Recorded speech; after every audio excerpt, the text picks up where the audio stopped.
now, and that one is a really special one, at least for me. The guitar itself, meh, it's nothing you've not seen before, but for me it's really special. But yeah, we'll see in a second.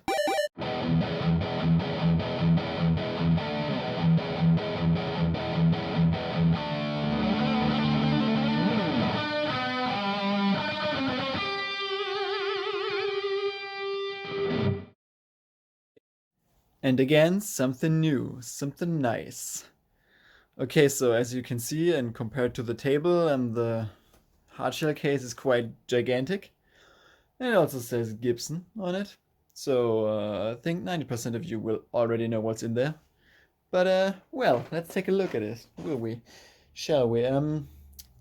Just as a little proclaimer, I picked this up locally, so no unpackaging. But I really don't get what people want about those unpackaging things anyway. I mean, me cutting open some cardboard, that's not really that interesting. But this is. All right. 2008 Gibson Explorer. I don't know what this is actually called. This is an Explorer Standard, I believe. Are there really such things as Explorer Standards? It's just what you got when you paid about 1.4K in 2008. This is the Explorer you got. I'm not quite sure how these classify. All right, so as for the condition, the pickguard is a little bit aged, but I'm not quite sure if this was by factory default. The lacquer looks really nice. It doesn't have any major scratches or anything. It's a little bit dusty, but that's not that bad. It's got the Gibson 500 48090R combo, I think.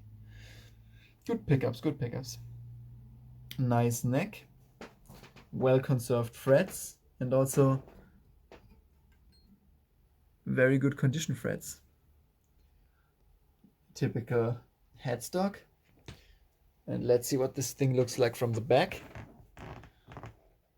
Yeah, also really nice. Just a little bit of belt scratches here. I don't even know if you can see that. Yeah, you can see it. It's just irregularities in the lacquer. Neck also looks really good. The lacquer is in pristine condition. And yeah, we have the classic, can we get this? Classic Grover tuners on the hockey stick headstock. It's great, it's just great. Explorers are personally my favorite Gibson shape. They are fun to play sitting down, they are fun to play standing up, they are fun for people to watch being played because let's face it, this is an impressive guitar by the looks. And yeah, it's kind of cool. I like it. Okay, as for case candy, let me see what we have. Okay, so we got the checklist pack. It's always nice to have. And the original manual. Maybe upside down would be better. Yeah. I think that's about it, but well, that's okay. At least something. And also, just because you obviously can smell it, still smells like new. Still smells like this vanilla Gibson 2008. You know the drill. You've smelled that before. Yeah, like I said, pretty great guitar. Actually, my first real Gibson Explorer, and gonna have boatloads of fun with this one. All right, so yet another one. Okay, so I just picked this up a few minutes ago, a few hours ago. Minutes? No, that's not quite right. And yeah, already opened up the gig bag, so I can show you now. And you're gonna be surprised what's in there. Maybe, maybe not. It is another Fender Stratocaster. And I think, oh man, how boring. Just another Fender Strat. We've had like 50 of this here. And well, that's not wrong, but this one is special. So just to show you why it is special, because it's the first time for me at least. It's a made in Japan Fender Stratocaster, and do you see the serial? It was made in the 80s. A 80s made in Japan Fender Stratocaster. And if that's not already kind of cool, it has a modification that I also wanted to do a long time in a Fender Strat, and that is hot rails. I just always thought it's probably kind of cool. I never heard how those things sound, so that's pretty interesting. Well, yes, the knobs are missing, but that's not too bad. And look at this. It's got a Kayla. The only problem about this is the tremolo arm is missing, which is not going to be easy to find. I hope Kayla Spider tremolo arms fit, because you can find those quite regularly, but yeah. Let's see how this works. Yeah, other than that, the condition is, yeah, it's black, you won't see much, but the condition is quite alright. It's a little bit dirty now, but if I cleaned it up, I guess will look fine. Let's look at the back. We got Fender Japan tuners, which is kind of cool. Classic skunk stripe on a one-piece neck. And also, what's kind of cool, but I didn't know, this tremolo backplate is recessed. That's the thing you don't see in American Fenders. And also the condition back here is kind of nice. Neck tilt. Yeah, all in all, it looks like a fine guitar. But what I'm really wondering about is how this thing is gonna sound. Also, frets are quite perfect. Also up in front here, that's really nice. And we got this weird locking nut thing by Kayla. I don't know what to do with this. I mean, it's a locking nut. Obviously, I knew it and know what to do with this, but it's different. It's different, yes. Yeah, and let's clean this thing up now, and we come back to it later, shall we? Alrighty, guys. So there's another guitar. Yeah, that's nice. Bought used, came shipped today, yesterday, I don't know. And yeah, we're gonna unbox that thing now. And that one is a really special one, at least for me. The guitar itself, meh, it's nothing you've not seen before, but for me it's really special. But yeah, we'll see in a second. Okay, so let's get it out first. You can see I cut it open already because, yeah, you know the drill. Don't want to hurt myself.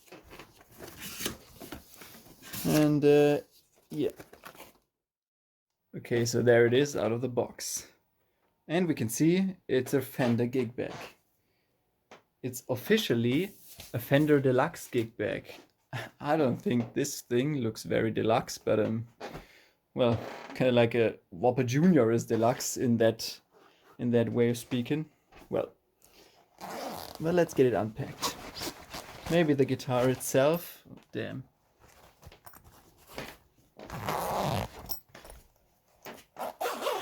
Maybe the guitar itself is a little bit more deluxe.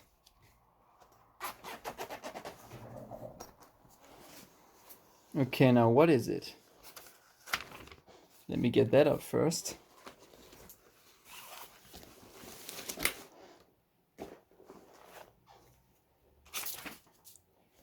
That's it. That, my friends, is my first Telecaster. Would you believe it? Never fucking had a Telecaster. And yeah, there always were only two Telecasters for me. Either vintage white, like this one, or a custom Telecaster in some kind of sunburst with binding. That's also really, really cool, like the Richie Kotzen signature, for example. But yeah, this one, inspired by the Crossroads movie. It has kind of those vintage specs that '86 Tele had in the movie. Has the vintage style saddles in the ashtray and maple neck, obviously.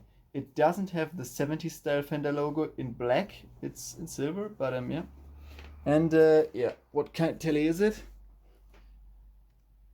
It's a US one. This is an American, what do they call it again? American Performer, I think. And yeah, it's the cheapest US made Tele. But I don't really give a shit. It's US made. That was kind of important for me. I mean, those Mexican guitars are great, don't get me wrong. But yeah, it's just a matter of thinking, I guess. It doesn't really have to do with quality or anything in that sense. But yeah, that is the Tele.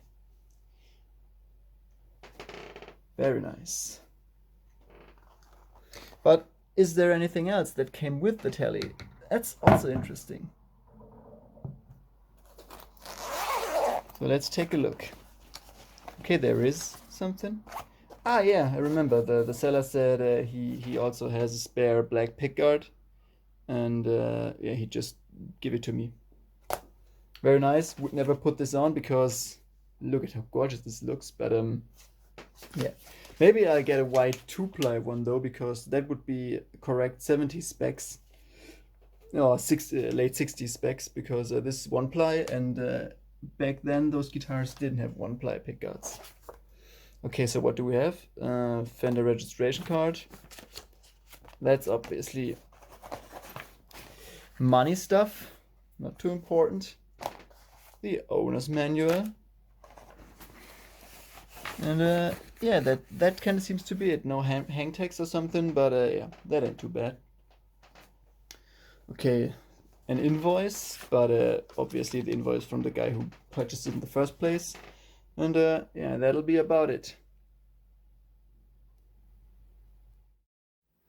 Alright guys, so it's new guitar day again, and we got us some new guitar. So this one again is from our good friends at Thomann. It is a new guitar, but in fact it's not a new guitar. So let's see what this means. Okay, so I already slid up the box for you, because I would have hurt myself doing this with one hand. And what do we have here? It's a Gibson. Very nice. And my room's definitely too small to get this packaging going. So I'm just gonna get back to you in a few seconds. Okay, so let's see what kind of guitar we have in there. Or better yet, what kind of case we have in there, which is quite a giveaway. It's coming up. Doesn't quite want to. Oh, it's an alloy case. What's that supposed to mean? So there could be a lot of guitars in there, but it kind of hints at something. 2 letters, HP. Yeah, you guessed right. Those guitars everyone hated. I kind of love them, but yeah, let's see if that's true. We don't know yet. Okay, and with the last piece of packaging removed, we can finally get to the fun part, which is opening the case for the first time. Okay, so let's get these latches undone. 1, 2, 3. Okay, are you guys ready? Yeah, there we have it. Look at this top. Fucking gorgeous. Okay, so what is this? This is 2016, like you remember, told you that it's not a new guitar, or not particularly new. It is a new guitar as by condition, but it's almost 4 years old, or probably 4 years old. And yeah, this is a Les Paul traditional, which actually is no more, as far as I'm concerned. I don't know if traditionals are still being made. And it's a traditional HP, high performance model. So what does that mean? Okay, so we get a 75 classic humbuckers, bridge and neck. And here we get, like I said, a very nice AAA flame top, but that has nothing to do with the HP. And now the thing that the people don't like about these guitars. Yeah, it's got the G-force, because that's a thing all those HP guitars had. I already have a guitar with G-force. I don't really have a problem with it. The only thing I see is when you run out of batteries, when you dearly need of them, or run out of power in particular, because they don't use batteries. Yeah, but other than that, nicely figured neck. And that's one of the reasons why I love the HP guitars. That's just the best axis heel Gibson has to offer, in my opinion. It's just amazing. We got the shielded back plates and a nicely figured back. Definitely. And also that nice Gibson smell. You can smell it right now, but it's great. And also like those bags, those hard shell cases, those aluminum hard shell cases are also great, I think. I mean, they don't really make sense because they are about as heavy as the guitar, and those guitars aren't light, but I just like them.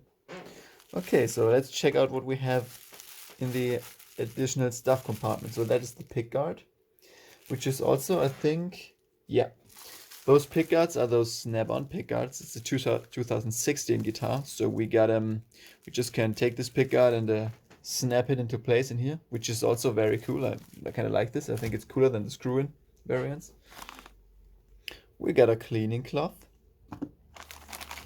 Then all the stuff for the G-force system.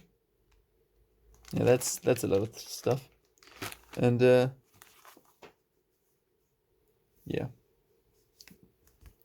of course, our quality control packaging, the baby picture, and inspected by number.